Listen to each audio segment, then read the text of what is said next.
What up, people? Happy New Year, everybody. What's going on? Happy New Year's. Happy New Year's. Happy New Year, y'all. 2020 is 2021, my bad. Yeah, 2021, man. It's 2021. Hey, thanks for joining. And this is our episode 6 recap of 2020. I was your boy Gerard, JBL. You know what I'm saying? Your resident East Side political critic. I'll go ahead and let everybody else introduce themselves. Stedman. Hey, it's Stedman here to just have a conversation, man. Have a recap on 2020. Get ready for the hell coming in 2021. What's going on, guys? It's your boy Ernest. Out here in Lansing, Michigan, and like always, just here to have a discussion. So, make sure you guys check us out. Make sure you share this video and make sure you guys stay in tune. Yep, and I'm Darvell. I'm just a dude out here chilling, trying to make the world a better place. And we welcome you for our 6th episode, as Gerard said. The one thing we're going to tell you right now, though, is make sure you subscribe and like our video on YouTube. YouTube is the place to find all of our videos. That's going to be the official place to find it. You might not always see it on Facebook. You might not always see it on Instagram, Twitter, whatever. It's always going to be on YouTube, though. So make sure you're on our channel right now. But today, go ahead. We're going to be on YouTube until we get too big and controversial and they have to move us somewhere else. Hey, I wonder what that platform of the future is going to be. I don't know what that's going to be. I don't think it's going to be like Vimeo or anything. I don't know who's going to be the next one. Rock fan. A lot of people use Rock fan. Patreon. I know folks do a lot of more, risque stuff on Patreon versus doing it on on YouTube. Yeah. But anyway, so I think everybody's seen that we're going to talk about Karen today.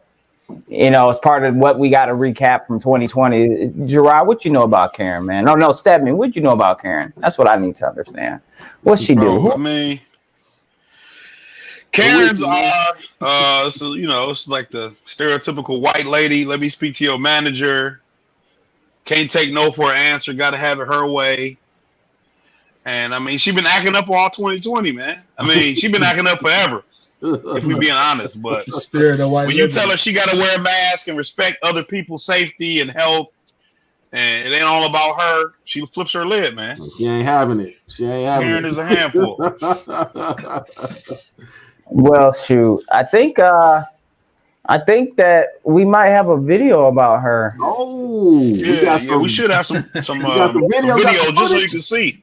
I think we got stuff. Yeah, let me see here. Let's see what we got popping over here, y'all. Let's see what we got in the deck for Karen in 2020. My name is Butch, and I'm an American patriot.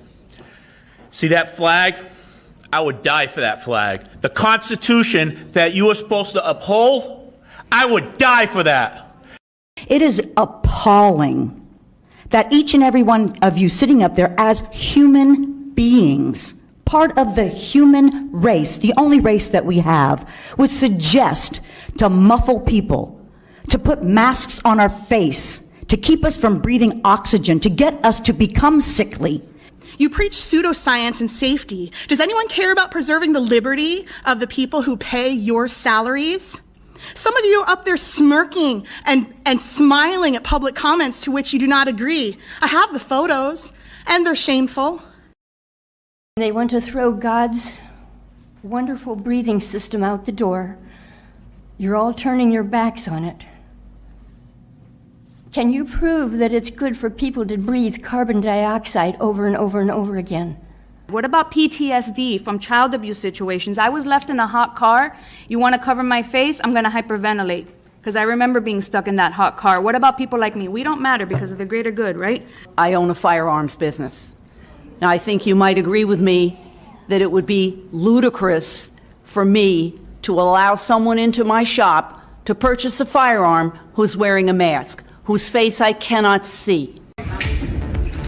Bro, you gotta wear a mask, bro.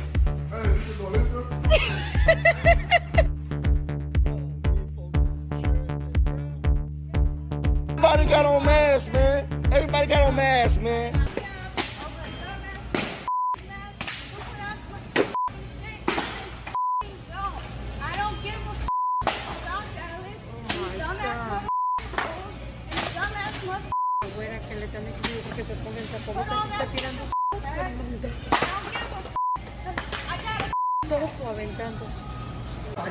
How's that?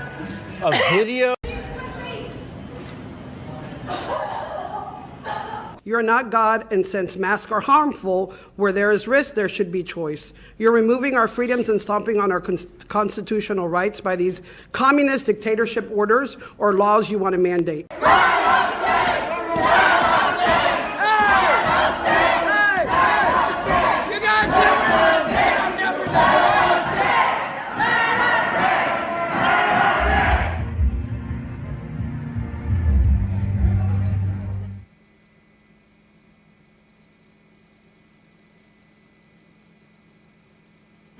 How did they come up with this number of 6 feet?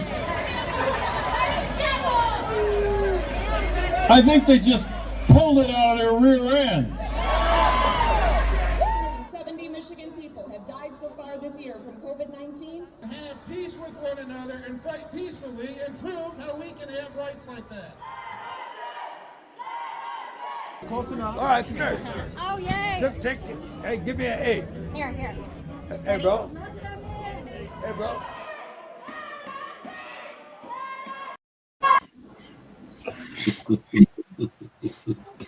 So somebody was mad. No recap. Damn.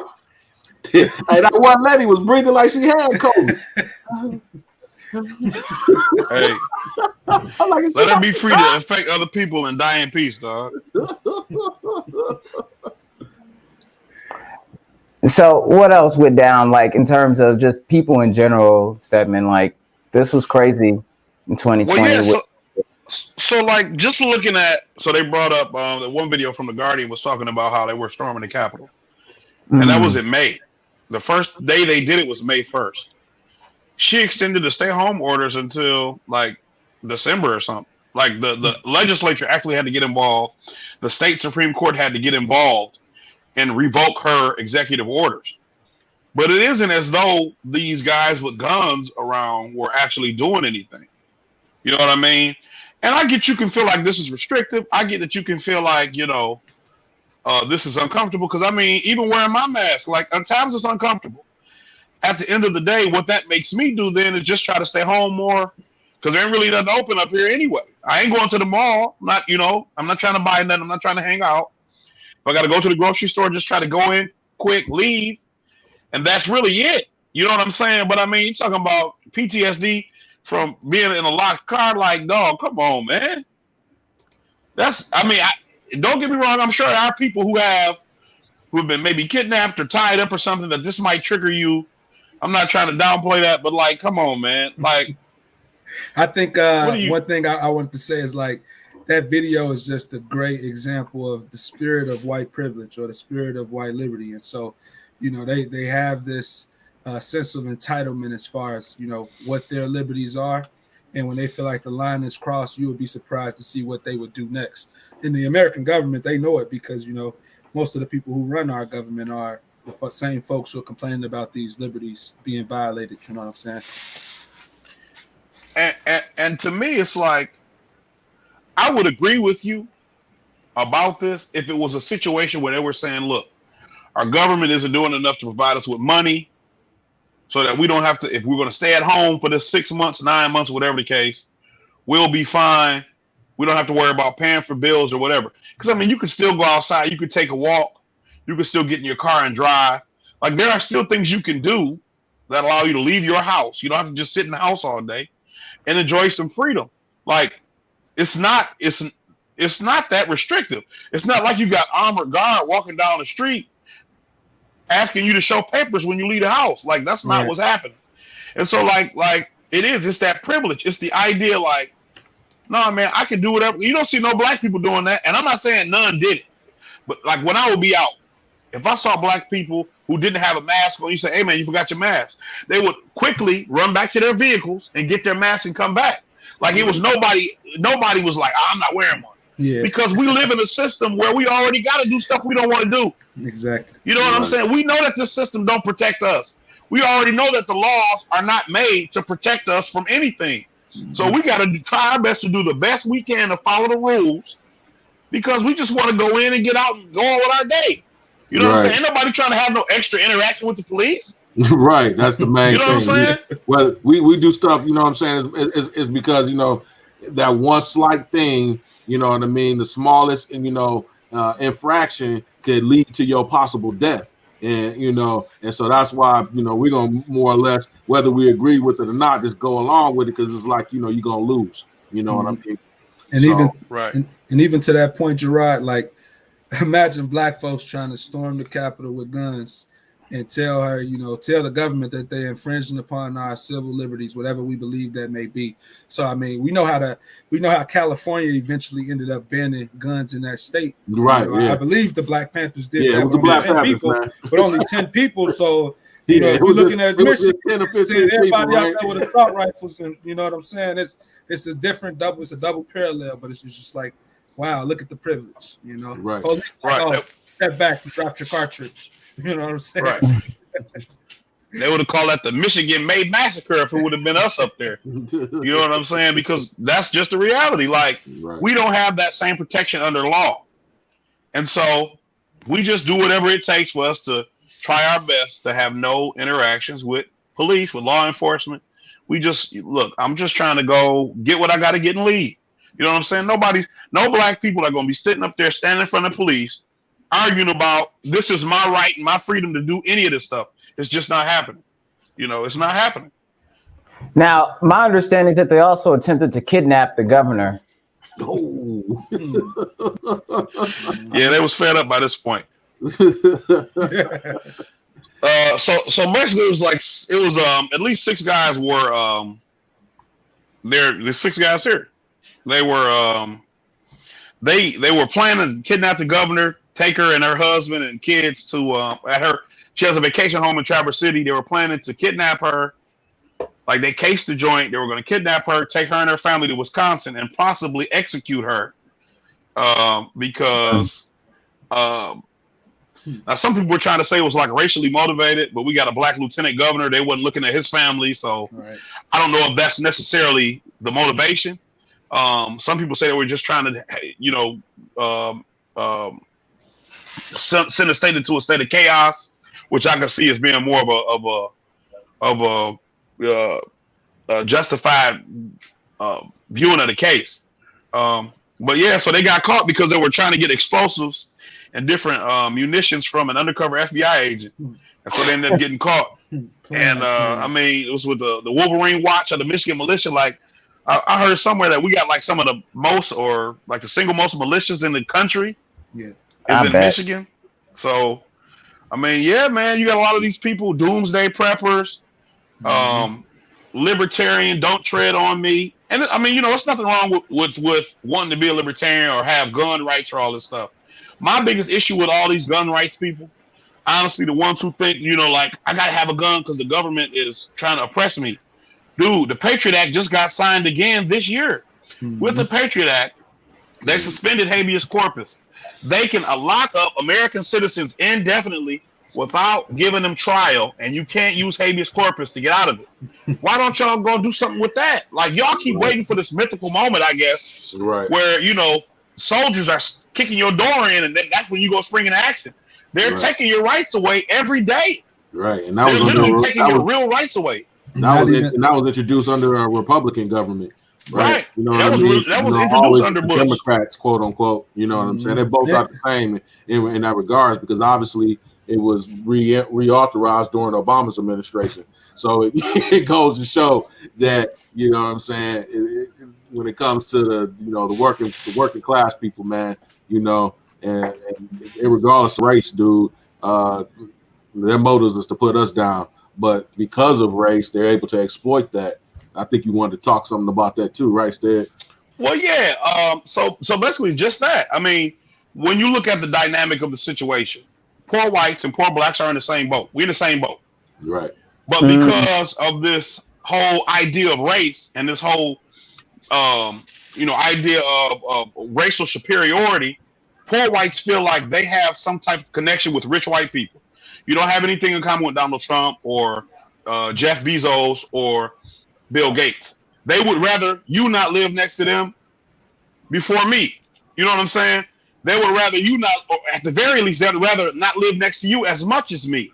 So what you see is like they're able to erode the working class individual. They were able to erode liberty, like we're talking about, because they have gotten these groups of white individuals who claim to be patriots, like you saw in the video, those cats in Florida talking about, I'm a patriot, I would die for this flag.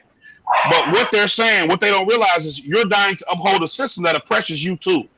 But because you're so invested in this myth of white supremacy or of racial hierarchy, whether you really acknowledge that or notice it or not, what you're doing is you're working against your own best interest. When you could legitimately be free, when you could make enough money where you wouldn't have to worry about all the immigrants coming taking our job, you could legitimately be free. But because you're so invested in upholding this system of empire, right? Because you believe one day if you try hard enough, you can be rich too, or you can be free too. You allow it to destroy you in the process, and it's destroying them every day. They don't realize, but every day they're being destroyed. For example, like I was just looking this up before the show. So in the beginning, in order to vote in America, you had to be a white male property owner, which it was like approximately 6% of the population qualified. So of 100% of people who are here, I don't know how many people were in the 13 colonies at this time. You had only 6% of people were able to vote. Okay, and so I looked up, well, what's a property owner? Because is it just owning a house? No, it's not. You had to, on average, you had to have 50 acres of land minimum. I think in Virginia it was 50 acres of land if the land was vacant land, and then at least 25 acres if it was non-vacant. So I looked on the USDA website, and for 2020, the average price for an acre of land is $3,160. So 50 acres of land at $3,160 is like it was $158,000. So who's doing that? How many of these people who are here with the guns and I'm a free person and I'm a citizen or whatever? How many of y'all got $158,000 worth of land or 50 acres of land? And then there was also like a component where you had to have a certain amount of revenue generated. And it was like 40 pounds, which that's more difficult to calculate because the way they keep track of things isn't as accurate. But for one of the sites, 40 pounds of money could be the equivalent of like $40,000 in today's time. So you still had to have $40,000 cash, which we know most Americans can't afford a $400 emergency. And you had to have 50 acres of land. None of y'all would still be able to vote. You know, everybody stormed the Capitol. All these people saying they're patriots and not going to wear masks. None of you would be able to vote if it wasn't for the changes in the laws that happened over time. And that's the thing that has really, like I said, it has really created a system where poor white people can feel like they're better just because they're white. And like Dave Chappelle said in that skit, you know, Donald Trump didn't come there for y'all. He came for me. You know, Dave Chappelle is rich. Donald Trump is fighting for him. He's not fighting for y'all. Straight like that. And to give some historical context to Stedman, why was 50 acres was due to the fact that when somebody went through indentured servitude, that was what they were supposed to gain, 50 acres. Or you also had headlots when you came over here. So it's really insidious. Yeah. The whole process. And that's how they were able to get poor whites into the system. Like, okay, I'm an indentured servant now. I'm sucking. If I'm able to live through this, I'll get my 50 acres. You know, you get part of the system, you get rewarded the system, or the allure of rewarding the system, and that's why that is just carried on to this day. The rich manipulate the poor with this ability. At some point, you'll be able to come into the system. Capitalistic society, right? What I put on the screen. Go ahead, Stedman. Well, I was going to say to what Gerard, I didn't know that was the amount, but I did know that what they would do to get out of having to pay people was work them to death. So even like the Irish, they weren't slaves. People like to say that. Irish people like to say that. The Irish were not slaves. They were indentured servants. But they would get worked to death so they didn't have to give them that land that they were supposed to get. Because I know they were supposed to get like a pair of clothes, a bushel of corn, and land. I didn't know how much. But they would work them to death so they didn't have to give them their money or their whatever their pay was for the 7 years of work they did. So, I mean, yeah, they've been taken advantage of from the very beginning. And you don't see we're in the same boat. You don't see we're in the same boat. But that's that capitalistic society, you know. And I think to Darvell's point with the screenshot we got up, you know, the percentage of wages that were currently subsidized by the governments, you know, due to COVID, is just showing you like how much other countries, the steps they took to basically protect and look after their citizens versus the United States. And as you can see, that 0% ties directly to what we are saying about this illusion of keeping up, you know, this guise of white supremacy, even though these white poor folks in the same position as us black poor folks, they just, you know, they in their minds, they got it better. And that's why they'll continue to support that system. Now, here's another one I think that kind of resonates in that same vein as these barbers and these other shops and storekeepers and restaurants that are having a horrible time accepting the different government mandates to shut down or cease and desist certain operations, and it's cutting into their cash flow, of course, which that points back to how slim the margins and the backup cash that a lot of these businesses have. And we're talking about white businesses right now. When we start talking about black businesses, that's totally non-existent. There is no alternative cash flow, and there are no banks of cash in case of a rainy day. There is no rainy day fund. So you got people like this barber who on two different fronts, one, because he probably ain't got no money, and two, because he really wants to buck at the government. They wouldn't close during the pandemic, and so you had to send folks in there and shut them down. And then one of the things that happened here in this case with this barber was that I think some of the boys with the guns that we've seen in the prior photos were up there and stood outside of his place to protect him. So there's this kind of this feedback loop that occurs in this space with people who want to get into this abdication of understanding truly what they're upholding and being honest about it. Yeah, exactly. I mean, because honestly, you put people in a tough spot. You look at like how they set up the money for bankers and stuff. They authorized something like $5 trillion over a span of 2 days. And then they set up so they had access, banks had access to $1 trillion a day if need be. And what did you give the people? You gave the people $600 extra in unemployment if you qualify for unemployment. So if your hours were just cut, but you were still working, but you still made more than the unemployment qualified you for, even if that was less than what you were making when you worked full time, you didn't get it. And that was only for, I think, 6 months, because that expired a while ago. And then they gave you one $1,200 check in March or April, or depending on when you got your money, if you got it in time. And then they just fought to give you $600 just now. Like, you gave the banks access to trillions of dollars every single day. And you gave the people a one-time standalone bill that still, it was the largest wealth transfer like in American history, because how it allocated funds, it's called the Cantillon effect. It allocated funds by giving money directly to one segment of the population and cutting off the other segment. So what that allows them to do is they are able to buy up any property or any investment entities, stocks, bonds, whatever, at a lower rate, because they have cornered the market as far as capital. And then you give everybody else money later, and we screwed. Yeah. So to even like let's try to tie this to our next segment. Okay. Yeah, so what we're talking about right now is the governments, and when it comes to white business, you know, they basically have access to things that black businesses do not. And a part of that is because of the way the system is currently set up, where they're already at the top and they're already the big fish in the food chain. So they get to dictate how smaller businesses or how other businesses can move in this industry or environment. So with that even being said, like Gerard, I know you wanted to talk about an interesting topic related to businesses, specifically black business in 2020, and just kind of tying that to what we've seen this year, and possibly just, you know, sharing what you think on, you know, that whole situation of these things that you're about to get into. Yeah, man. As we were talking about, black business was hit really hard, you know, through the pandemic. Most of the black businesses closed. Unfortunately, I don't have a lot of statistics on you know, in numbers, but we all know of black businesses in our neighborhoods and certain shops that are no longer open anymore. I know at least a couple of them downtown and midtown that are closed. And the funny thing is that, you know, we have even the black celebrities, right? I.e. Jay-Z, Oprah, right? You know what I mean? They're looking to, you know what I'm saying? They've actually sold and looking to sell their interest in their companies because of the issue, right? So if you haven't heard, like towards the end of the year, Jay-Z is in talks with the company that owns Square and Cash App to sell. Jay-Z bought this company back in 2015 for $56 million, right? In 2017, 1/3 of it was sold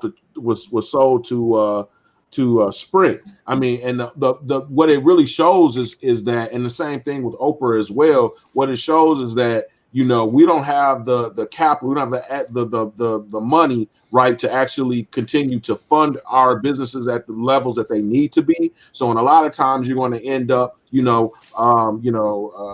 what's the saying goes, robbing Peter to pay Paul, so to speak, right? And in this case, with Black ownership, he was having to sell his business, right? Portions of his ownership away, and now he's looking to get totally out of it, because Tidal, with in regards to the other systems that are out there, like Amazon Music, YouTube Premium, so on and so forth, all the streaming, Apple or what have you, Tidal is coming in third or last in those measures as far as subscribers and so on and so forth, right?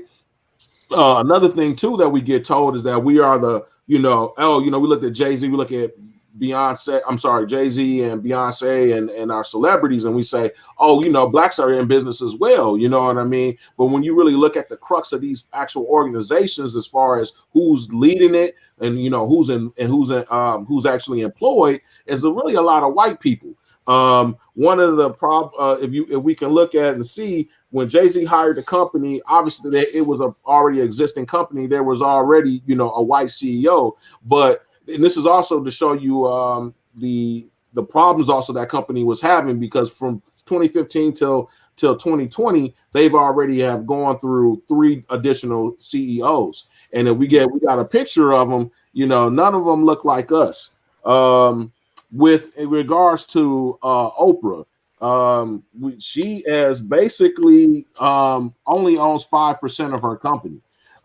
She started out with a 50-50 ownership of OWN, right? It was a joint ownership between not Disney, but Discovery and the Harpo Network, right? 50-50 with and Discovery spotted $100 million in funding. Well, that first originally most of their content was unscripted. Why? Because again, we're at a disadvantage. Scripted content cost a lot more to run than you have your reality TV shows. That's why you see them a lot, and all. There's not as much money that goes into running those. It's low cost, and if you get a hit, high profit margin.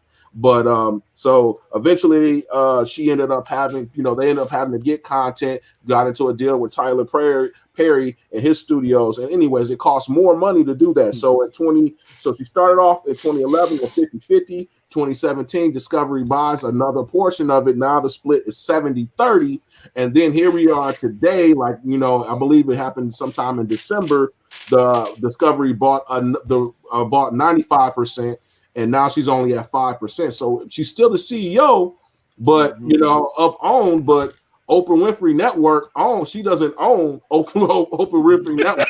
Great, great con game, and I think we probably even already seen this time and again. I know for a fact that Magic Johnson had the same setup with the LA Dodgers, where basically Black folks, even if we own a portion of certain Black businesses, it's just that, a portion. So it's a percentage. And really, when we look at that, we don't have majority ownership. So every time what happens is we could be under the illusion that we supporting Black businesses and we helping Jay-Z boost Tidal, but ultimately we helping out thousands of white families, or ultimately we're helping out the already elite, investors who are in the background pulling strings and, actually operating on these precipices of wealth and just knowing what to do with it and how to move with it. And, with us being at this limited position, there's only so much we can do. But I feel like 2020 and even in 2021, we're gonna see more of our people give us this illusion of wealth and this illusion of inclusion, and that they the top bosses, But in reality, you know, they answering to some white guy behind the Yes, scenes. white is somewhat white capital. I mean, when Jay-Z bought the Nets, right? He only put in $1 million, and that $1 million got him 1/15 of 1% of the ownership. 1/15 of 1%. Hey, but yeah, we were sold upon, you know, hey, you know, this is Jay-Z, you know, he owns the Brooklyn Nets and so on and so forth. And there was some controversial things that happened as far as when the stadium came and some people gentrifying got displaced and because of that. But it was like, Brooklyn. Okay, you know, Jay-Z owns the Nets. He's bringing the Nets, you know what I'm saying, to Brooklyn. You know what I mean? Brooklyn's going to have a quote unquote sports team or what have you. So guys, we're going to go ahead and let you all know, hey, please look down below. We have in our ticker. Call us in. You know, we want to get you guys' opinion. Who wants to talk and hit this about P. Diddy trying to buy the Carolina Panthers and how that turned out?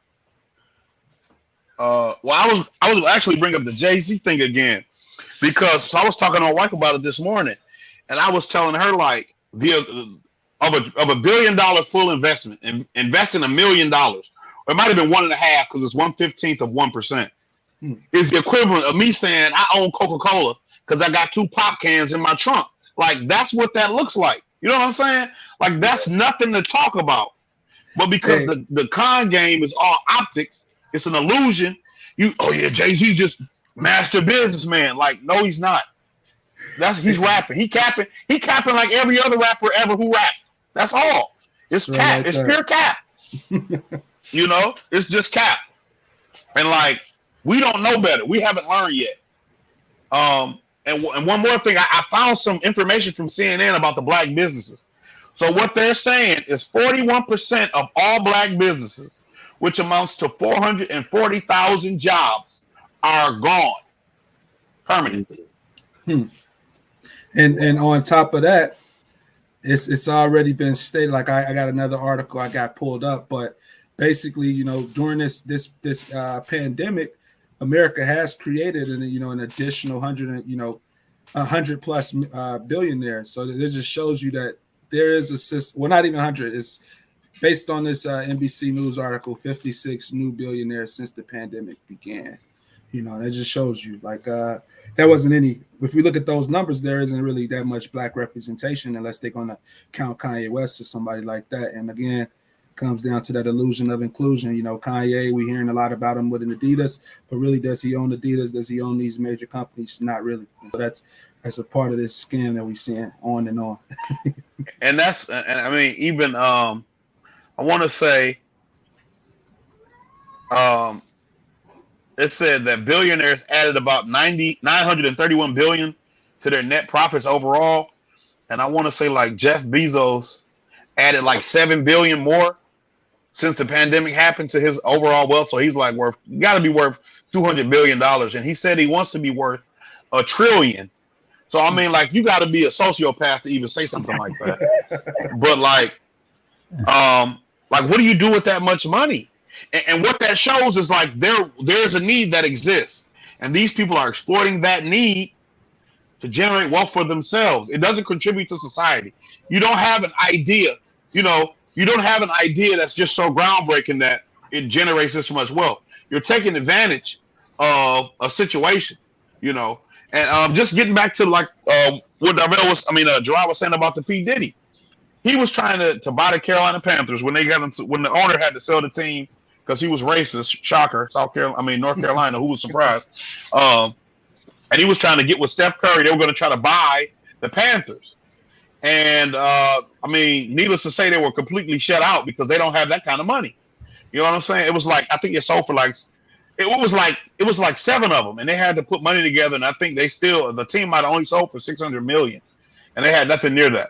I say only $600 million because the guy who bought the Clippers from their racist owner paid $2 billion when the team was only valued at about $500 million. So it's just, you don't have that kind of money, man.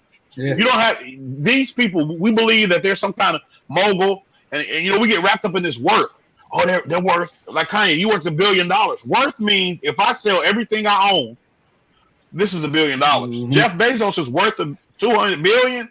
but he probably still got at least a couple hundred. Well, I can't be a couple $100 billion. He got at least assets. 50 billion cash. Yeah. He gave his wife half because he was, he got a divorce. He gave his wife half, and he's still worth 200. She became the richest woman because of it. Yeah. Right, richest woman in America because of it, and he still got 200 billion. We're gonna have to jump into that next. What else we have for 2020, guys? I know, Darvell, you got something you want to cover. No, I just wanted to touch on something that was very interesting as we talk about this black business thing before we pivot into our last big major topic. The one thing that's interesting that's happened in 2020 is because people have been laid off from their jobs and folks have lost jobs completely and incomes have went down and a lot of things have challenged folks. One of the things that surprisingly has been on the uptick has been the use of not only Cash App, but also OnlyFans. I think somebody mentioned that a second ago. And so OnlyFans. There's a thing going on right now, right? Unfortunately, there are families, mothers of single mothers who are flocking to under duress to OnlyFans and other platforms to make additional income to support their families.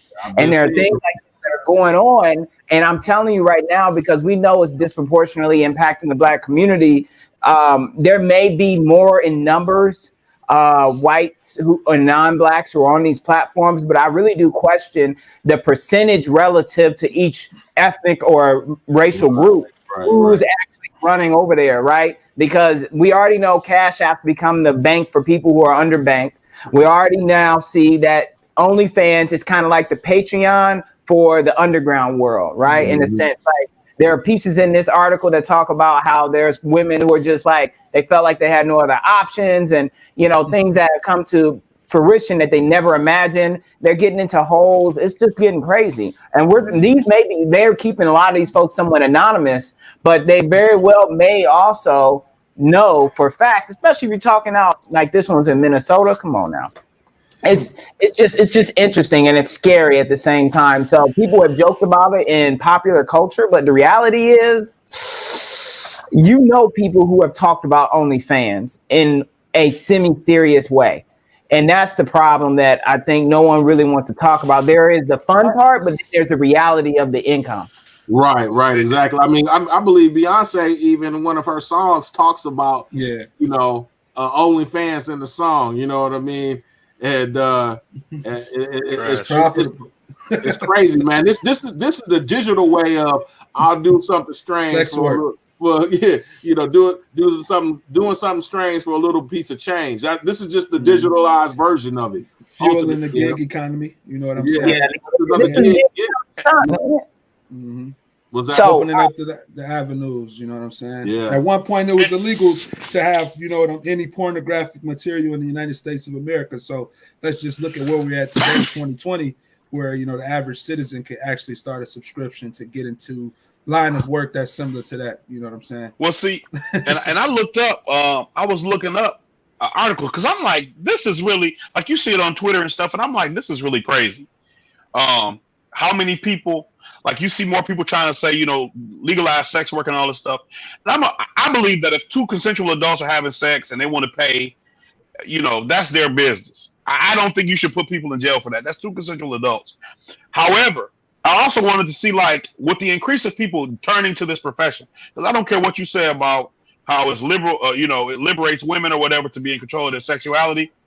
Nobody wants to be paid to have sex. You know what I'm saying? Just like if somebody forced you to just eat when you didn't want to eat, you wouldn't want to do that job either.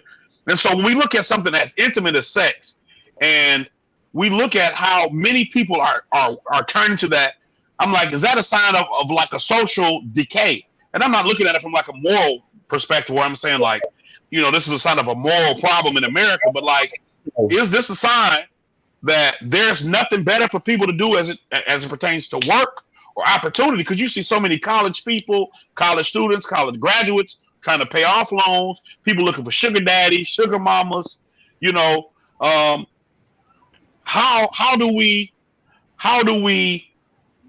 look at it and say, okay, the best way to handle this is just to legalize it and not try to worry about trying to increase social welfare programs? Because, like, for example, the article I looked at, it was talking about how hard it is. Like, OnlyFans workers who've been there doing this for a long time, like, they consider themselves like real, like, sex workers. And they consider the newbies coming in like scabs almost. And so, like, they're upset that all these new people are coming in, essentially diluting the money pool. Right. Yeah, driving down prices, making it harder to get your content seen. And so they're upset that all these new people are coming in, which I think is ironic. Because it sound like the streaming business, Netflix. Right, like even everybody, right? Yeah. What's interesting, and this is what happened from personal experience. I met someone here in Detroit before we hop into this last topic. What happens is this, and it depends on where the context of your life and your livelihood. Detroit and other major cities like Atlanta, where there are a lot of strip clubs. There are places you can go and dance. Women can go and dance, especially if there's not a lot of requirements to break into that industry. That can be a slippery slope where they start out dancing. Then they're like, okay, well, I'll see private clients. Then, okay, well, there's a little bit more money if I do maybe an OnlyFans. And then next thing you know, well, I'll see some of my fans privately. And then it just goes way down into a black hole, because what happens is at each step, they see greater amounts of money per transaction. And so then it becomes very incentivizing, self-incentivizing to get deeper. But the thing is, there's an enabler that put them in the very first step of that cascading domino effect. There's an enabler. And when you talk about watching something of decay, whether it be a social decay or an economic decay, there is a psychological impact that comes with the economic stress of the conditions under which America allows its people to operate. And that's why that chart we showed earlier, where it showed that America was 0% in contributing to wage subsidizing, that shows you dead on that when you do that, it results in people being under enough duress that what you may consider personally or in your line of religion or moral epithet to be dysfunctional, it opens up reason to pursue things that make quick money. And the Black community is on record for being the most aggressive about quick money openly, as far as at least me, from what I can see. And that's a result of how we've been set up. Right. Yeah, and I would say, like, to your point, Darvell, when you just was mentioning like that moral integrity, or that slippery slope, I agree with that. And I would say that that's kind of what we see when it comes down to operating in a capitalistic society, that when you're trying to really get cash or income and you don't have the opportunities as others to do so, you will start looking at other paths to achieve that.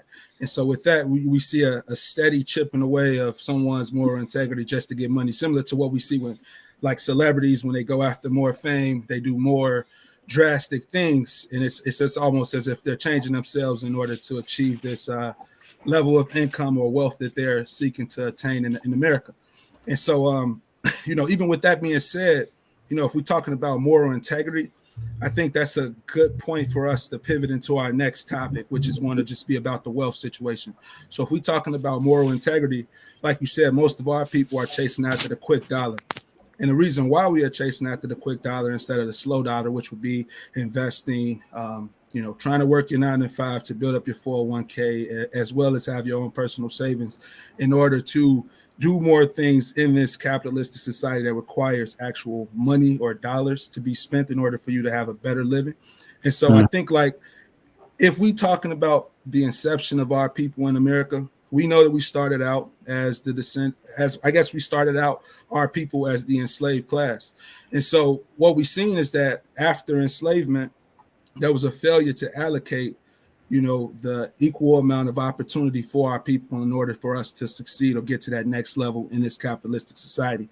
And so as time went by, we witnessed slavery, we witnessed Reconstruction, and all the way through this, we witnessed America time and time again deny our people the chance to attain wealth through normal avenues or avenues that were guaranteed to work. And so what we've seen is that our moral integrity was always chipped away at as we had to perform sharecropping to get the same amount of, we're working twice as hard as whites to basically even afford 1/5 of their living lifestyle, you know what I'm saying? And that's been the crux of our history. And so as we get through like 2020, we're looking at a time where America is at another situation where it has opportunity to create a massive amount of wealth, right? And so right now in this next topic, we want to talk about how 2020 and the next 10 years could be equivalent to the 1920s and that economic boom that white Americans were able to witness because of all the advantages that the government allowed them to get, while at the same time denying others that same accessibility. And so what do I mean by that? Like, right? So like if we look at the stock market, or if we look at Bitcoin, there's investments and stocks and all of this stuff that has rallied over this last year during the pandemic, where more than 20 million people were unemployed. America as a country was able to increase its wealth holdings, amongst its top elite and its top corporations, which speaks back to things like that video that we seen, Stedman, with the Marianne Williamson, basically mentioning how America was funded on the idea of big corporations and big businesses and at the expense of individuals, right? But ultimately, with us being Black, we were always at the bottom of that totem pole because of the racial caste system we have in America. So looking at this stock system in this 2020, in the year 2020, there have been white families, corporations that have been able to triple, quadruple, what's the word for six, quintupled or whatever, you know what I'm saying, their wealth in America just by investing their dollars. And so with us being Black, we have to realize that we know we started off this race way behind. And with that, a lot of our people aren't thinking about investing because we are thinking about that quick dollar, right? And so as a result of that, we often cheat ourselves of being able to get to that next level because we're not willing to sacrifice what we need to in order to get there, right? I would say it's partly that, but at the same time, we need to understand that, there is a system that is playing against us and keeping us held back. At the same time, you have to think, yes, there are opportunities for us to advance in America, and there are opportunities for us to invest and save. But when most of our people are focused on a quick dollar because we don't have the luxury to focus on saving because we're one step away from being evicted, that's where, actually trying to invest becomes a problem. But if we're looking at this year, right? If we're looking at this year, we've already seen 400 plus returns, and then we've seen this Bitcoin thing, which is just digital currency that white people are making a big deal. And I would say it is a big deal because it's basically going to be untraceable currency, right?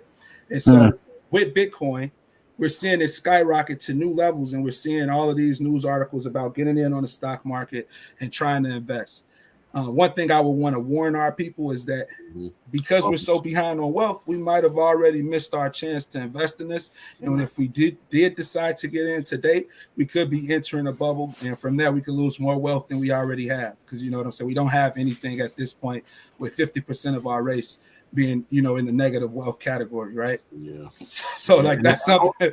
And ultimately, that's what, if you look at the parallel that you're trying to make, 1920, right, to the actual 20s that we're in now. Okay. Ultimately, what happened is that it was a bunch of money chasing after too little industries or businesses. Okay. And at the end of the day, the reality is not there. So, this is a bunch of speculation on what something's going to do in the future. That's what drives a lot of the valuations of companies, right? Their market cap is based on what it could possibly be, not as what it currently is. That's why you can have, industry, or you can have companies like Amazon, Netflix, or whatever, not have ever made a profit, been in operation for 20 something years, but their valuations is out the roof. You know what I mean? Yeah. But at some point, the rubber will need to meet the road, right? So as people and so this is what happens. Like, people get in early when it's really cheap. You know what I'm saying? And they have the money to get in and buy up, nice stocks, nice portions of the company. Then the other people coming in, things are going driving it up. Speculation's driving the price up. Oh, okay, let me get in this point. Let me get in this point. You know what I mean? And then by the time it's become like everybody else just knows about it, and you know what I'm saying? Now you just you feeding the whale. You just you're the bottom feeder. It's almost like a pyramid scheme, right? You got to bring more people into it for the people who came before you to make the money. For the people who came in later, they're done. And that's what happened in the 1929 stock crash, right? The bubble popped. You know what I mean? Every time we've had a bubble pop, with the .coms and so on and so forth, the bubble pops. So everyone came in later, get rich quick scheme. It doesn't work out for them. You know what I'm saying? And that's going to be the same thing too. This bubble is going to pop because the realities of the market isn't really is not doing the realities of Main Street, that people don't have money to spend. You know what I mean? Because at the end of the day, you got to pay for a service or a product, and if you don't have enough people paying for be able to pay for a service and a product that could justify these valuations, at some point people are going to say, I'm a short seller, I'm getting out. You know what I mean? And those before they get it, but the people came in don't, and then it just adds on to the misery. You know what I'm saying? And yeah, I'll leave it at that, guys. Well, so speaking of Bitcoin, I remember when Bitcoin was $70 per coin, and I'm like, man, where can I buy some of this from? And I remember, like, I was living in Atlanta at the time. This was probably like 2012, 11. And I was talking to a coworker about it. He was like, oh, yeah, I heard of that. I think you could buy it at Walmart. And I'm sitting here like, no, you can't, dog. You can't buy this at Walmart. But straight up, like, so now, I've gotten a little older. I've heard about it enough. But like over the summer or something, it was like $10,000. Or maybe it was even it dropped down the price a lot. Yeah. Now it's 35. So I could have bought it at 70. Hypothetically, I couldn't afford to buy it at 70. I probably couldn't even afford to buy one of them. So that's still a situation. I had a job, a full-time job, but I couldn't afford to spend no money on this hypothetical money somebody made on the computer. Right. But then now you look at it, and like you said, it's untraceable because it's end-to-end encrypted. Your wallet is encrypted. Your account is encrypted. And now it's too late. So what happens is it's like a computer problem. Your computer tries to solve these. It's called Bitcoin mining. Your computer tries to solve these equations, and every time your computer solves this equation, it creates more Bitcoin. It's like it solves this equation. It's like for the stability of the coin, like the actual stability of the program that makes the coin. And so what they were doing, you could just use a regular computer. But the amount of money you had to spend on energy to actually power this endeavor could make what you were doing null and void, because the more light bills, expenses. Well, but the more equations that are solved, the harder they get. So it takes more time. Mm-hmm. So then people started using graphics cards for gaming computers because they were faster. And now you got to use something like a GPU, and it's like the GPU costs like $36,000 just for the device. That's if you really want to get into that Bitcoin mining, and that just shows you like there's other areas where you could make money. But come on, let's be realistic. Black children don't even have the laptops to go to these schools, so public schools are providing them. So you think their parents are going to have the money to buy a $36,000 GPU processor for the Bitcoin mining to get the actual? Because they could get more Bitcoin money through mining if they have higher processing speeds with their computers. Right. And this is why we always at a disadvantage, because and this is why when people say, we get tired of talking about slavery. Y'all keep talking about slavery, blah blah blah. But it's a thorough put, man. Like just like Gerard bin Lamont didn't just get here. In fact, my name is Gerard, son of Lamont, right? My father came before me, and so on and so forth, right? Things carry on to the next generation by choices and things that happened well before me, and it carries on. And what we keep on saying, right? Because of this disadvantage that started way back then, it's a chain reaction that keeps on going if it's just left to its own devices and there's no sort of correction, and that correction being reparations. You know what I mean? It's vital because you can't money your way out of it. You can't do, you can't pray yourself out of it. You can't religion yourself out of it. It's like, we have to we weren't given these funds, and we're going to constantly always be behind. And unless there's something to catch us up, we're not going to be able to compete. And even with that being said, let's recap it, because we want to tie it to history, right? And look at the parallels from 1920 to this 20s. During the 1920s, they gave our grandparents the Red Summer. They were just increasing the segregations in integrated neighborhoods. And at the same time, the stock market was witnessing booms. Americans got to witness the roads at, great proportions. But at the same time, Black people were locked out of being able to, just detain a car and be able to hit the road openly without being chased or harassed or killed for that. And at the same time, in the 1920s, we had World War I, Black war veterans coming back from overseas just to be treated like dirt and trash here in this country where they serve. And then at the same time, if we fast forward to 2020, we still got black males who are citizens in this country, who are patriotic and believe in this country, being gunned down by its own law enforcement, while at the same time the wealth is skyrocketing, while at the same time new opportunities are expanding. We're talking about AI, mechanizations, we're talking about Bitcoin mining. Where black people at? Where the black community at? We behind. We're not there. We ain't even thinking about that because, like Darvell just said, we focused on the fast dollars. We focused on the service economy, the gig economy. We focused on getting the dollars that's right in front of our face because ultimately we don't have the money to do college because it's no longer $600 to attend. It's 60 to 80,000 that comes with the loans, and you gotta have the workers. You can't have crimes on your record. It's you know what I'm saying? Compounding effect of our past, building up to where we at today. And since you brought up the AI, the mechanization and everything, so this is like my dad would. He said this like years ago about the Jetsons. He was like, the Jetsons is. He said so. It was a clip in the Jetsons where George is talking to Jane, and he was complaining because he's like, I can't afford to live on $100,000 a month. And my dad was like, how did they know that during in the future it was going to be that way? And I mean, you could say, well, they could have just tracked inflation or whatever, but that's not the point. You look at what they talked about in that show as far as what was supposed to be the future. And don't get caught up in the flying cars and all that stuff. But look at the day-to-day life. And you see that happening right now. For example, one of my favorite things to think about with the Jetsons. If you guys can remember, who was George Jetson's? How many coworkers did George Jetson have? How many people worked where he worked? He worked at Spaceman Sprockets. How many coworkers did he have? He barely had any, right? He didn't have none.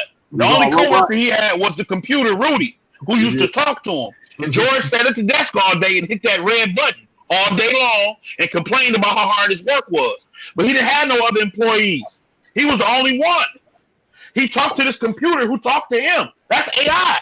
He sat there and pushed his button. That's mechanization. And you got one employee, and every day Mr. Spacely will fire him, right? And he had to call him at the end of the day and say, hey, come back, because I ain't got nobody else. But see, you know what I'm saying? The scary thing about the tech advancements is the fact that we already so behind that they leaving us way far behind. So I always like to say, if we was in a triathlon race, white people are already in the boats crossing the river, and we just not putting on our damn gym shoes to go outside to race, to run. You know what I'm saying? Right. Well, you didn't see no black people on the Jetsons, cuz. We got to get to the boat. There was no black people. Someone sold a racist ass joke. Even with Jetsons.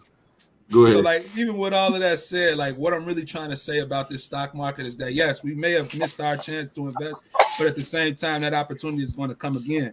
And for our people, we will have to start ultimately, like in 2021, we will have to stop chasing the fast dollar and start thinking about investing our dollars so that we could grow some, I guess, basically plant seeds to grow the fruits of our labor. And then even with growing wealth, there's extra steps to that because you don't want your children's, basically sacrificing all your hard work, and now they're in a repeat cycle because this is a capitalistic society. And so, with that being said, we need to ultimately learn to stop chasing the train and understand the need for reparation. Quit chasing fast money, start looking into long-term opportunities as well as saving for a rainy day. Because like you said, Darvell, most of us don't got the rainy day fund. And that's why you're seeing that when the economy crashed, there was a saying that says if Wall Street catches a cold, Harlem catches pneumonia. So with that being said, it's basically to say whenever white America suffers, black Americans is basically damn near decapitated. And that's the situation that we've seen time and time again. So going forward in the future, we prepare for it because we used to not having a rainy day fund, but we need to start thinking about that because COVID has woken up a lot of people and showed us the real reality of our situation. I think what COVID and also everything you all have just said is waiting on, or the only way to change the tides that appear every time America gets a cold and we get our head taken off, is to do this real black agenda, is to have a black agenda that focuses on restorative and reparative, transformative policies, right?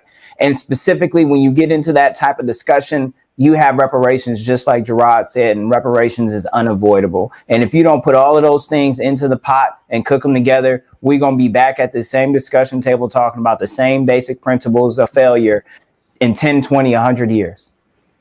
Yeah. And really, same bottom. Yeah, and one of the things too that Ernest is saying, like, what we're going to have to do, and this is unfortunate.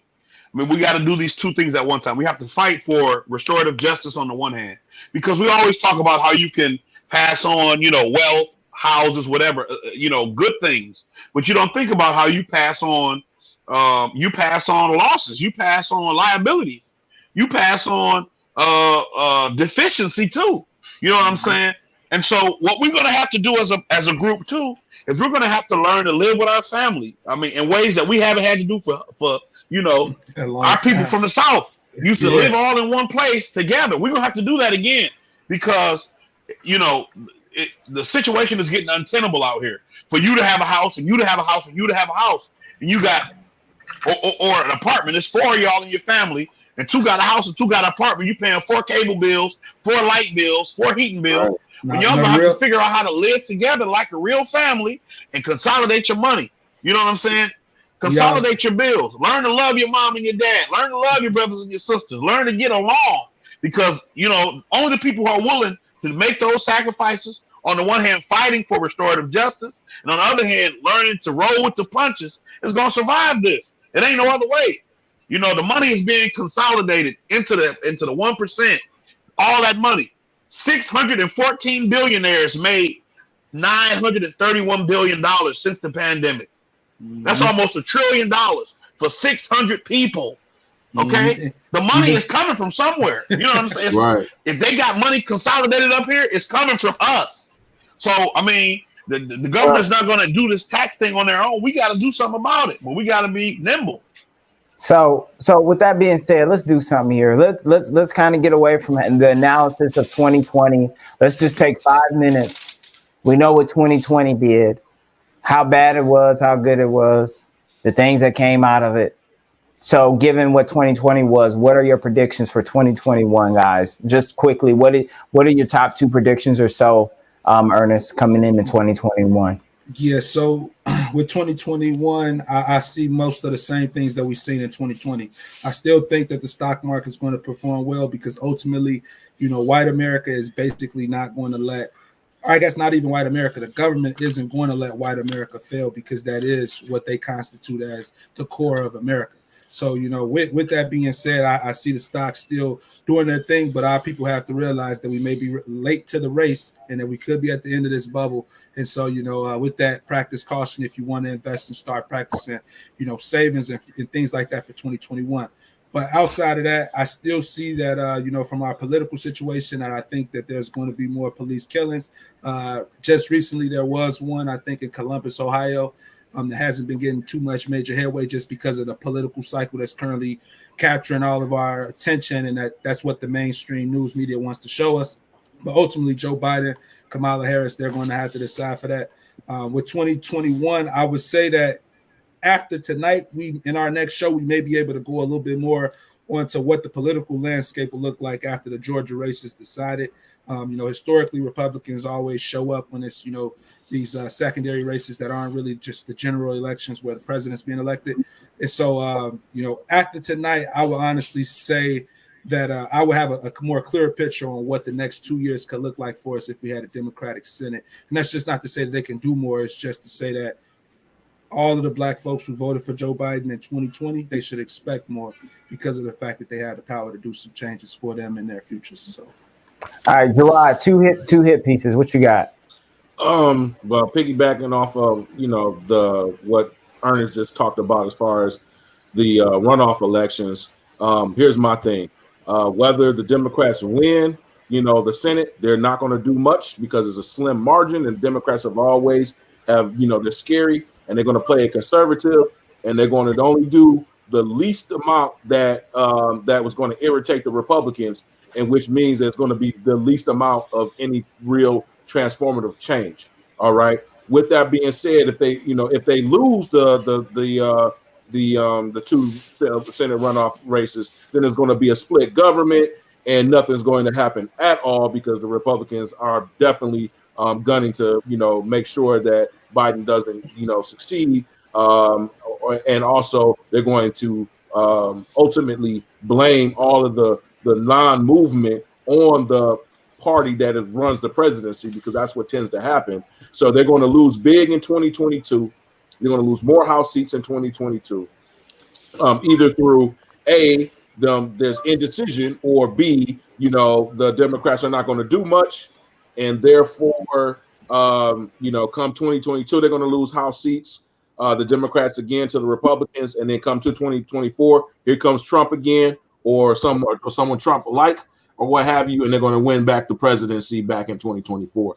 That's my predictions in regards to what's going on in the future. I kind of actually went a little bit further than 2021, but that's my predictions of kind of the gist of what 21 is going to be like.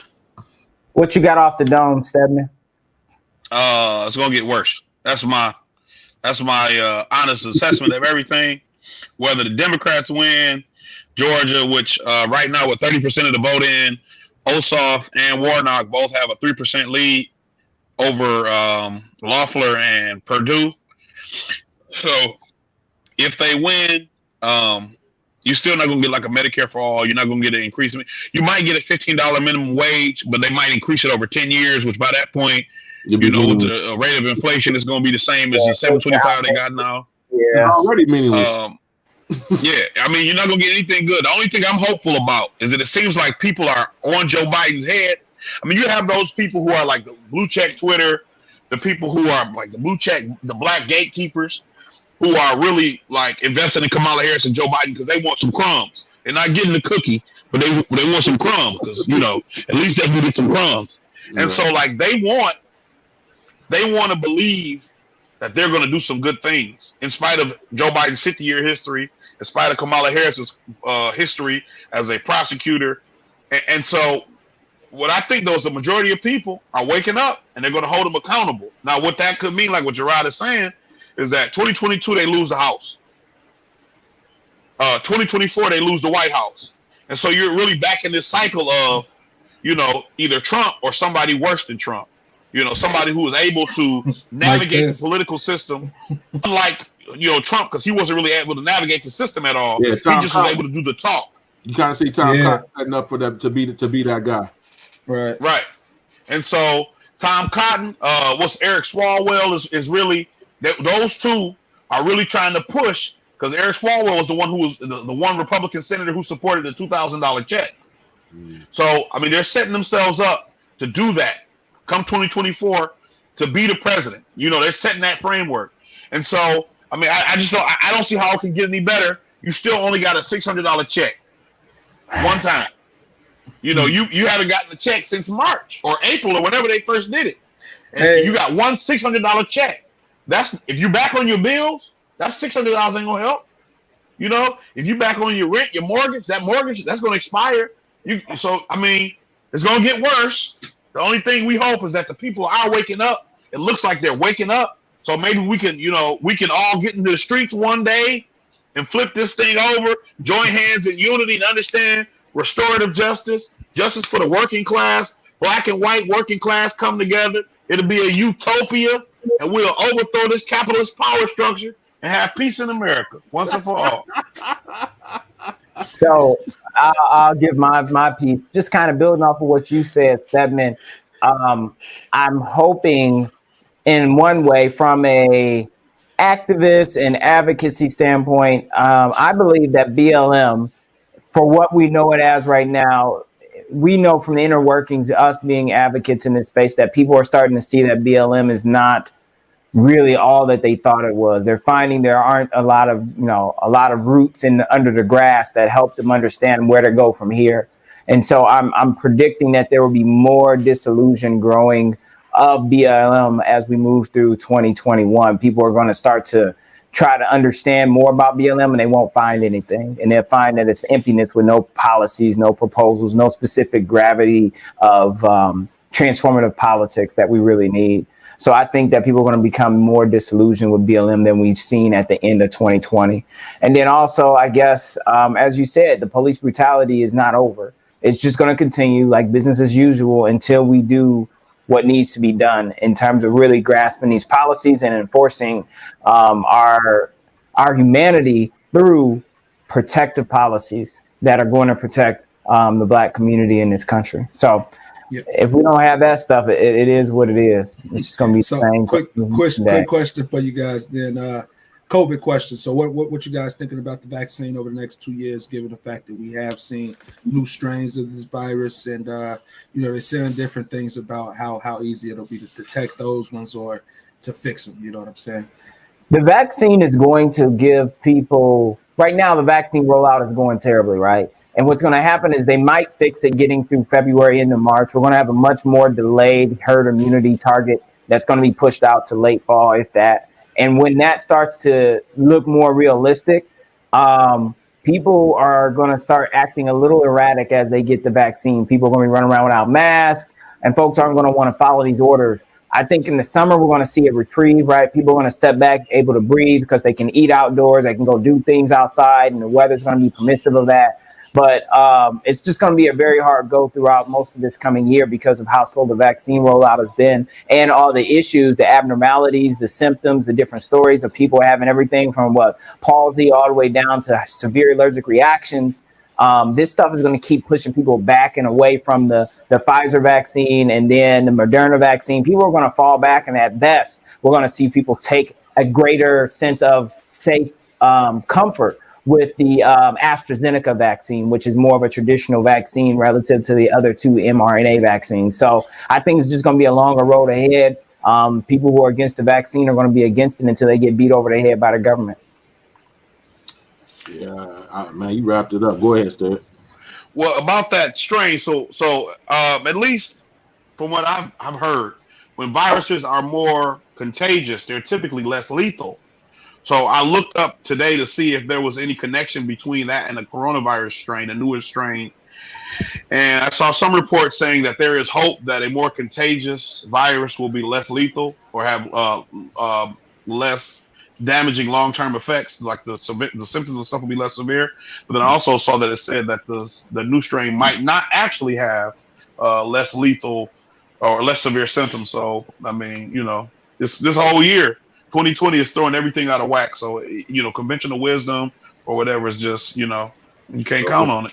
From my understanding, there's two additional strains, one in the UK and one in South Africa. And they're saying the one that's in South Africa, the vaccine, the latest vaccines may not be immune to it. So, I don't know. It's, give or take. I think it's going to be a real big push from for business, and especially small business, to get back, so because they can't sustain this, and obviously the government is not going to give out anything to give to people to where they're shopping or doing anything. So I think the vaccine is going to be used as, hey, get your ass back to work, get back to business as usual earlier than possible, and then you may have more people because of that. Then people may have more abnormalities and reactions to it, and this is going to be a back and forth, and then may cause chaos in the streets, which then will lead to more police brutality. Here we go, cycle as going. So it's hard to predict, man. Truthfully. Well, you hit on a very good point that allows us to pivot. People start acting erratically. Erratic behavior can result in a lot of crazy things. And we're going to talk about two things that we did not predict when we hit into our new segment, Your Mans in Them, right? We want to roll into that, right? Let's see. Yeah. You are listening to Your Mans in Them. This your mans? Hey, yo, who mans is this? Hey, yo, who mans is this? Hey, yo, who mans is this? Whose mans is this? I need to know. I really need to know. All right, guys. So first thing good, man. Your Mans in Them. Gerard, you want to let the people know kind of what's Your Mans in Them, though? Tell them, give them a synopsis. What do they expect in this segment, man, when we hit this segment on the weekly basis? This segment is just as like the craziest off-wall, outlandish, things that you see, out there. When you got you know, when you got a homeboy that's drunk or one of your friends at a party, you know, they just acting belligerent and crazy, or like, yo, man, who man is this, man? Like, what's going on, dude? Like, yo, somebody need to get this cat. You know what I mean? To get this person, you know what I'm saying? Or someone do something really foolish or outlandish, and it's just a spectacle for everybody to see it and awe and look at. You know, So we're taking that from a political sense and a literal sense as well. very much so. So it looks like some man's already struck at the beginning of the new year in a way we haven't really seen in 2020. But I'm honestly, like I told people on Facebook and Twitter, I'm not mad at this energy. Louisville, Kentucky, reporting vandals lashed out at the leaders of the U.S. House and Senate over the weekend, blighting their homes with graffiti in one case and a pig's head, as Congress failed to approve an increase in the amount of money being sent to individuals to help cope with the coronavirus pandemic. Spray paint on Senate Majority Leader Mitch McConnell's door in Kentucky Saturday read, "Where's my money?" Where's? Just like a pimp. Where's my money? Where's my money, Mitch? Right. Mitch better have my money. Mitch better have my money. That's it. Anybody come up with YouTube on that? Mitch better have my money. You know what? Maybe we need to invest in that. Ernest, let's get that going. We're going to get that going. Have my money. And they also wrote, "Mitch kills the poor" over a window. Profanity directed at the Republican senator was painted under a mailbox. Now, at Nancy Pelosi's home in San Francisco, someone spray painted graffiti and left a pig's head and fake blood on New Year's Day. The vandalism was reported around 2 a.m. on Friday, the police said in a statement, and Special Investigations Unit is trying to determine who did it. So this is a picture of Mitch McConnell's front door in Kentucky. Ain't no black people cutting off no pig head. So you don't even have it. You can't come to my house looking for evidence of that. It's not here. Yeah, man. I don't know how many black Negroes that got hogs just around. Right. Man. Look at this. KGO TV reported that graffiti found on the garage door of the Democratic leader's home included the phrases 2K and cancel rent and we want everything. We want everything. Oh boy, these folks are all brand new socks and drawers. These folks are mad. Apparently, Washington Democratic lawmakers failed efforts to increase the coronavirus relief checks from $600 to $2,000. This goes right back to that image we showed earlier of how the U.S. was not subsidizing even the similar amounts of the paycheck plans for different companies who are paying for workers' daily lives. And this is it. People are like, well, if you ain't going to help the companies that employ me, then I want you to give me the check. And then there's a $600, like you said, $600 is different than $2,000. And they passed $600 and they got it out the door quick. And I'm like, what does that do?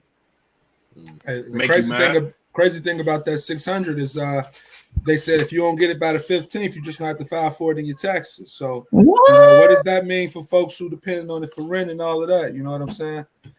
They can't even deliver it. Terrible.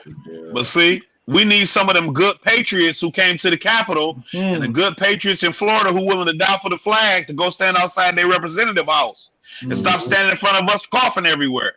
That's what you need to do. Go stand in front of your representative house. Don't stand over here messing with us. Those are the people who calling the shots. Right. That's what you need to do, you good patriots. Good patriots. Good patriots. Good job. You good patriots. Now, another thing that happened, unfortunately, I believe, and I say unfortunate because I just feel like it went too easily. By majority vote, she didn't get the 218, or what is the required? What was the minimum requirement? It was 216. 216. Oh, she actually got 216 though, right? Yeah, the second time around. Yeah. Okay. So, unfortunately, Nancy Pelosi took Speaker of the House again, and well, one of our reps at least stood up with a backbone and didn't vote for her. Not my rep. She my rep. So what I heard about it, so this kind of dampened it for me a little bit because it's all a political ploy. So 6 moderate or centrist or blue dog Democrats didn't vote for her. All the squad did. And so what they're saying is they already told her they wasn't going to vote for her ahead of time. They had her blessing because they know that in their districts where they live, they don't like Nancy Pelosi. So if you say, well, I didn't vote for her, she won because everybody else voted for her, then he was like, you safe in your district. Whereas if you would have voted for her, so I mean that even tarnishes that. She didn't have no backbone. It was like, yo, no, we don't like Pelosi. She's gonna be out here in Lansing telling them locals like, right. Yeah, she's gonna be. I didn't vote for her. Locals. Yeah, I didn't vote for Pelosi. Right, yeah, especially how they doing, Whitmer. it's like taking a knee on the 1 yard line instead of running that touchdown in. It's choreographed. So even that, man, the squad let me down, dog. The fraud squad let me down. Fraud squad, man. Man. So we got Nancy back in there, so we could expect Kente Klaus again during the next season. She did that once, dog. She ain't getting on her knee again. Hands on the She ain't getting on her knee again, dog. She 83. Listen, so I guess the fraud. Wait a minute, dang it! These stupid cats. They done. What is this? This ain't what I was looking for. Hold on. Uh-oh.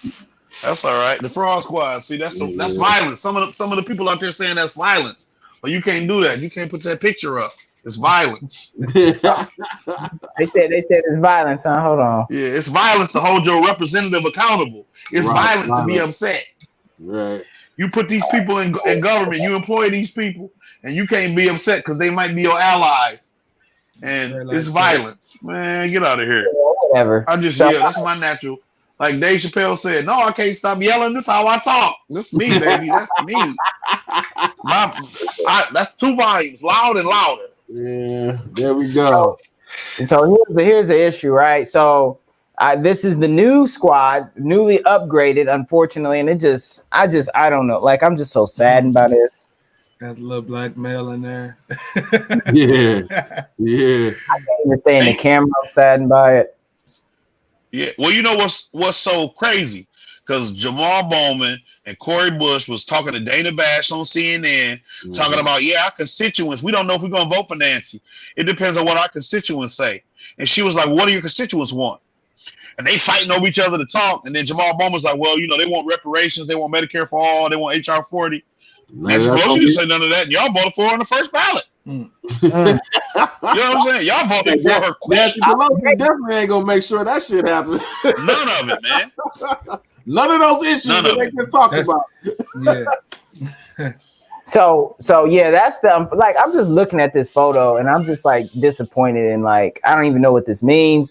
And I really honestly I have a soft spot politically and socially for Ayanna Pressley because I feel like she's the one that they've used in the most egregious ways in this squad. And she's always been that face that was supposed to represent all of the black, intelligent desire being expressed in the squad, but they just really end up scapegoating with her. And then I guess now we got 2 new folks and I feel like I don't even feel like Corey Bush gonna know what she's doing. I'd be honest with you. I don't even think she's gonna bring any value. You better watch out, boy. They're gonna call you Mr. Misogynoir, boy. You better calm down. You better calm down. She's gonna be the smartest. She's gonna be the smartest out of all of them. Yeah, man. It don't matter. But as far as Ayanna Pressley, I would feel bad for her if she didn't want to do this. This is what she wants. Yeah. She want that attention. She want that's what she want to do. She want to be the face. She want that acclaim because she want to be the senator when Elizabeth Warren leave or Ed Markey leave. So that's her, man. That's on you. Like Bill Withers said, using me to what he say? I'm using you to do the things you do. So you can use me, but I'm using you. So that's what she's doing. The things you do. This is you. Up. Listen, that's your mans in them. That right there, y'all, is your mans in them. Your mans in them. Our girl, our first one. Right. Count them all. We got 6 of them right there. And of course, we got Pelosi and McConnell bringing in the new year with their houses being turned into dumpsters. And Mitch better have more money. Mitch better have my money. Mitch better have my money. So, y'all, with that said, we got to get out of here. The Georgia race is widening. Oh, what I give it 9%. Who's favorite? Ossoff and Warnock are 9%. They got 9% with 44% reporting. They got 9-point lead. The Republicans are going to challenge this election. Oh yeah, they will. Nah, they can't. Live? They can't. They just got done telling Trump it's all good, everything good. okay. So y'all can't challenge it. Y'all been telling Trump everything good for the last 2 months. Mm-hmm. You gonna come around and say, "Oh no, this ain't right." He gonna be like, "Nah, it's all good. Get him in here." Terrible. All He right, hurt, dog. He hurt. 30 seconds. We got to get out of here so the people can go eat their lunch, their dinner, their breakfast. 30 seconds, Gerard. You got anything to hit the people with as we close out? Hey man, my motto, is the same. We have no permanent friends. We have no permanent interests. I'm sorry, we have no permanent enemies. We only have permanent interests. So, going into 2021, keep that in mind, your permanent interests, guys. And that's all I got. All right, Stedman, what you got for the people, man? Fight the power. Fight the power, dog. Wake up. Fight the power. All right. Well, Ernest, what you thinking, man? 2021, I want to just encourage our people to stay on their P's and Q's. And on top of that, I also want to challenge you guys to try to get involved in your political stratospheres, try to make a change, try to be the change for your community that we want to see, because ultimately, if you guys are expecting all of this from your politicians, but ain't willing to even try to call them or change what you're currently doing, which is not being politically active, then we're going to have a big problem 2022 and all those years going forward. So, with that being said, I want to thank you guys for watching, and just, make sure you guys stay tuned for the next few shows. And if you feel like it, make sure, drop a comment, let us know what you're thinking, and suggest any ideas if you have it for future shows. Yep. And I'll say the same, again, thank you for tuning in today. Hey, make sure you like, subscribe, and tune in to the YouTube channel. I know you may see this from Facebook. I know you might see it in this place and that place. Forget all of that. Make sure you're on the Freedmen's Collective YouTube channel. That's the official drop spot for any of our videos, any of the content, any of the information we put out. It's only going to be there, guaranteed. And with that being said, I thank the whole team today for, coming in and being on this. And we are out of here, y'all. Peace. Peace.